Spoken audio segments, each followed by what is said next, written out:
ሆነ አይደላችሁ የእግዚአብሔር ልጆች ማን ከኛ ጋር አለ? ማን አለ? በሃይማኖታችን ጽኑ። አባታችን አብርሃም ጣዖት ከሚመለክበት ቦታ ወጣ፣ ብቻውን ነበረ።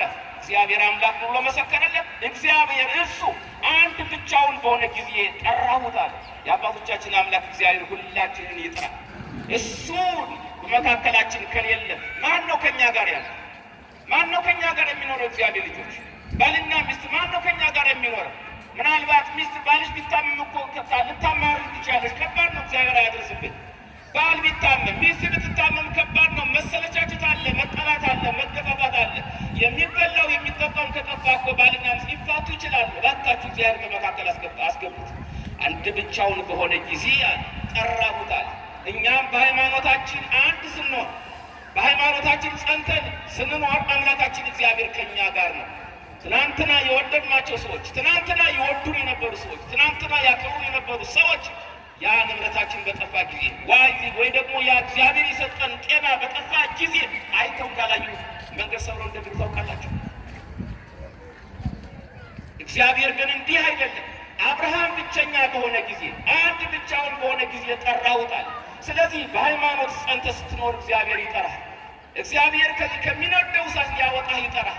እግዚአብሔር ወደ መንግስቱ ሊያስገባህ ይጠራል፣ ይጠራሻል። እግዚአብሔር ልጆች እናስተውል እና ወደ አባታችሁ ወደ አብርሃምና ወደ ወለደቻችሁ ወደ ሳራ ተመልከቱ።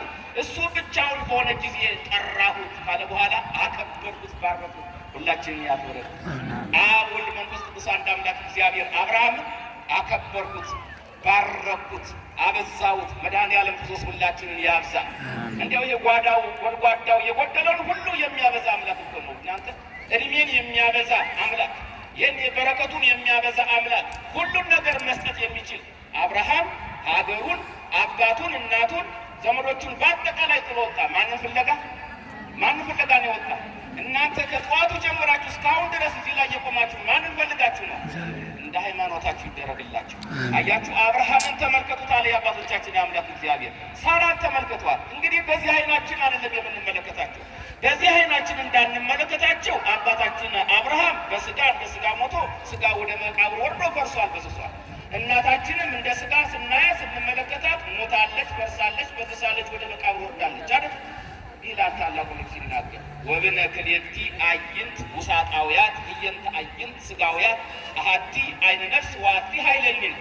ስለዚህ ስለ ስጋውያን አይኖቻችን ፈንታ ሁለት ውሳጣዊ አይኖች አሉ። አንዲቱ አይናችን በህሊና የምናይባት የምንመለከትባት፣ አንዲቱ አይናችን የነፍስ አይን ናት። በዚህ ነው የምናያቸው እግዚአብሔር ልጆች። አብርሃምን የምንመለከተው በዚህ አይን ነው። ሳራን የምንመለከታት በዚህ አይን ነው። እና ጠራሁት ካለ በኋላ አከበርኩት፣ አበዛሁት ይላል የአባቶቻችን እግዚአብሔር።